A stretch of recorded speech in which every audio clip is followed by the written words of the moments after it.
pour une durée de 10 minutes. Merci Madame la Présidente, Monsieur le Premier ministre, Mesdames et Messieurs les ministres, chers collègues. Il n'y a qu'une seule question politique. Comment voulez-vous élever vos enfants? Cette phrase, elle est de vous, Monsieur le Premier ministre, il y a quelques années. Je la partage entièrement. Je crois que cette question, c'est celle qui doit animer chacun de nos choix en tant que représentants de la nation. Comment voulons-nous élever nos enfants? C'est la question que je me pose depuis cette dissolution inconséquente, depuis cette morosité installée dans le pays, du refus démocratique du résultat des urnes, quand la seule discussion proposée au pays est celle de la haine et du rejet de l'autre. Des discussions, nous devrions en avoir tant d'autres, et non, je ne pense pas à celle sur la laïcité religieuse qui semble vous intéresser, Monsieur le Premier ministre.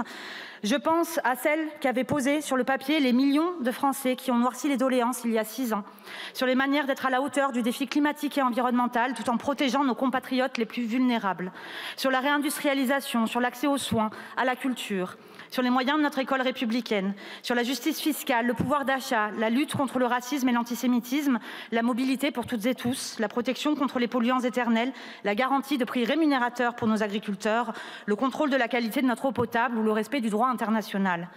Nombre de ces discussions seront posées demain lors de la journée du groupe écologiste et social, et je remercie mes collègues pour cela. Mais partout, tout le temps, c'est le chaos qui s'installe. Peut-être à dessein. On attaque les institutions garantes de l'état de droit. Vous savez, celui qui n'est pas figé ni immuable. Le climato-scepticisme s'installe. On laisse dire des choses qu'en d'autres temps, toute la classe politique aurait condamnées. Des étrangers dehors, crier dans l'hémicycle, aux submersions migratoires qui non, n'existent pas. Et c'est dégueulasse de les faire vivre dans l'esprit des gens pour nourrir des petits avantages électoraux. Des prisons qu'on veut bâtir par dizaines, tandis que dans mon département, on fermera 47 classes encore cette année. Et tandis que des responsables politiques brandissent des tronçonneuses en conférence de presse, d'autres organisent la primaire de leur parti en direct de la place Beauvau, à coups de conférence de presse à Folland BFM, avec une maire qui affirme que les auteurs d'attaques au couteau ont souvent des origines liées à l'islam. Tandis que certains défendent ici un populisme judiciaire enfermant les enfants et stigmatisant les parents, d'autres entendent revenir sur le droit du sol sur tout le territoire national. Tout ce joli monde a pu également rendre une pluie d'hommages à un tortionnaire, mais n'aura pas accordé un mot, pas un mot, pour dénoncer quelques semaines plus tard une attaque néo-nazie sur notre sol. Votre existence ne prospère que sur l'indignité de la division et de la fracture. Et vous appelez les autres à la responsabilité et à la stabilité. Votre responsabilité, Monsieur le ministre, là était la question que vous ne nous avez jamais posée. C'est pourtant ce qui se passe dans toutes les démocraties fonctionnelles, c'est celle à laquelle nous devons répondre aujourd'hui. Cette motion de censure portée par nos collègues socialistes, elle aurait pu porter sur le budget, pour autant elle porte sur tout le reste. Et on les remercie quand même. Mais tout de même, j'aimerais revenir un instant sur le budget en revenant sur les faits. 1 000 milliards de dettes creusées depuis 2017 par la droite sénatoriale et le bloc présidentiel. La publication de notes confidentielles remettant en question la sincérité du budget 2024 que nous n'avions même pas pu débattre. Et le 28e 49.3 en un peu plus de 2 ans qui aura suivi. Malgré tout, et vous remarquerez là notre grande résilience, j'ai, comme l'ensemble de mes collègues écolos, participé au débat budgétaire cet automne. Nous y avons fait adopter des amendements en commission, en séance, grâce à des votes venus de tous les bancs, démocratiquement. Le gouvernement a fait le choix de ne pas les retenir. Puis nous sommes revenus aux discussions et avons fait des propositions crédibles parce que le dialogue et la culture du compromis sont des valeurs que nous portons.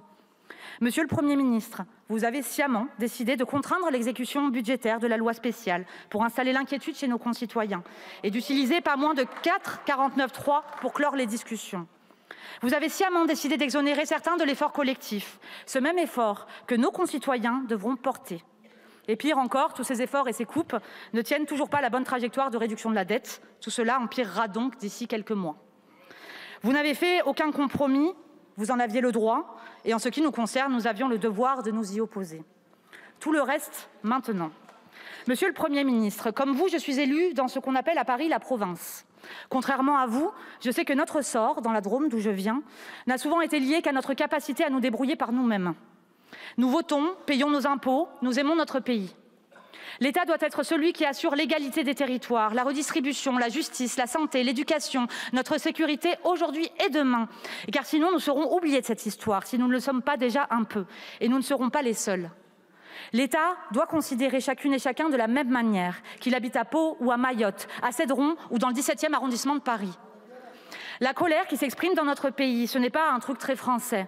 Elle a des racines très concrètes, dans l'abandon de territoires entiers, dans des logiques de marché qui plongent les gens dans des situations inextricables, dans la perte de sens que vos discours d'autorité veulent combler, dans l'abandon, sous couvert de coupes budgétaires, d'initiatives territoire zéro chômeur de longue durée, ou la fermeture, dans mon département, de 7 centres de santé sexuelle, dans votre incapacité à respecter vos propres engagements écologiques. La véritable démission environnementale, ces cibles que vous placez sur tous les thermomètres de la protection de la biodiversité, de l'OFB à l'ADEME, en passant par l'Agence Bio, les réserves naturelles, le CNRS ou l'INRAE, tous ces outils qui sont un frein irraisonnable à votre sacro-sainte compétitivité, dont il faudra nous expliquer un jour quand même comment elle permet de faire vivre nos villages, nos fermes et notre mieux vivre. Il s'agit de se rendre compte, entre la censure de M. Barnier et votre nomination, Monsieur le Premier ministre, il y a un département français qui a été intégralement rasé par les conséquences du dérèglement climatique. Et l'on regarde ailleurs. C'est juste vertigineux. La politique, c'est fait pour donner aux gens des raisons de vivre, disiez-vous il y a quelque temps. Alors, toutes les motions de censure, depuis 6 mois, j'ai douté avant de les voter.